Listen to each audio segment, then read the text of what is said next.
ఎవరికి direct selling అవసరం?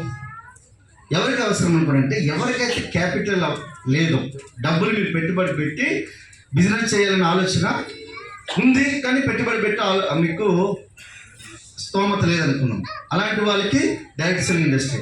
Maximum అలాంటి వాళ్ళు ఎంతమంది ఉన్నారు ఈ భూమి మీద? 95% పీపుల్ క్యాపిటల్ లేకుండా ఉంటారు. అంటే ఇట్ మీన్స్ ఇన్వెస్ట్మెంట్ లేకుండా ఉంటారు, పెట్టుబడి లేకుండా ఉంటారు. సో వాళ్ళ గురించి అర్థమవుతుందండి. ఈరోజు నేను 4,000 నుంచి పోలీస్ డిపార్ట్మెంట్లో స్టార్ట్ చేస్తాను. 4,800 నా ఫస్ట్ శాలరీ. అక్కడి నుంచి స్టార్ట్ చేస్తున్నాను. నేను ఒక 10 లక్షలు 20 లక్షలు పెట్టి నేను బిజినెస్ చేయడానికి ఆలోచన ఉంటే నా దగ్గర ఉండాలి, కానీ లేదు. నేను బిజినెస్ స్టార్ట్ చేసినప్పుడు ఏం చేశాను, ఒక 3,200 రూపాయలు ప్రోడక్ట్ కొనుక్కున్నాను. కన్సిస్టెన్సీ ఆఫర్ అప్పుడు 2018 ఆగస్టు 3వ తారీఖున. నాకు తెలిసిన ఒక ఫ్యామిలీ ఫ్రెండ్కి చెప్తే వాళ్ళు కొనుక్కున్నారు. ఒక 2-3 షాంపూస్ రిటైలింగ్ చేస్తాను. ఫస్ట్ మంత్ ఇన్కమ్ వచ్చి 424 రూపాయలు వచ్చింది.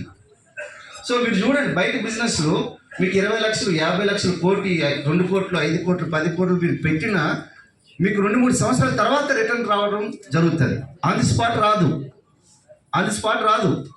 మీరు పొరపాటును కూడా కన్ఫ్యూజ్ కాకండి. ఎవరైనా బయట బిజినెస్ మెన్స్ వాళ్ళు సంవత్సరాల తరబడి తరాల కొద్దీ కష్టపడితే ఇప్పుడు వాళ్ళు ప్రాఫిట్స్ తీసుకుంటారు. కానీ డైరెక్ట్ సెల్లింగ్ ఇండస్ట్రీ అలా కాదు. ఓన్లీ 8 నెలల్లో నేను బ్రీజా కార్కి అచీవ్ అయిపోయినా. బ్రీజా కార్ తీసుకున్నాను, 36 నెలలు మెర్సిడీస్ బెంజ్ తీసుకున్నా.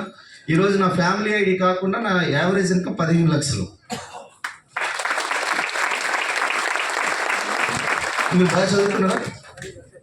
10th class చదువుకున్నారా? 10th క్లాస్ చదువుకున్న వాళ్ళకి ఇంగిత జ్ఞానం ఎక్కువ ఉంటుంది. రండి,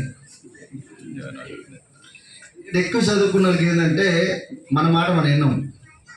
ఏంటమ్మా వీళ్ళు ఎట్లా ఉంటారంటే మూర్ఖులు అంటారు దీన్ని. ఎక్కువ చదువుకున్న వాళ్ళతోనే కథ. నేను కూడా అదే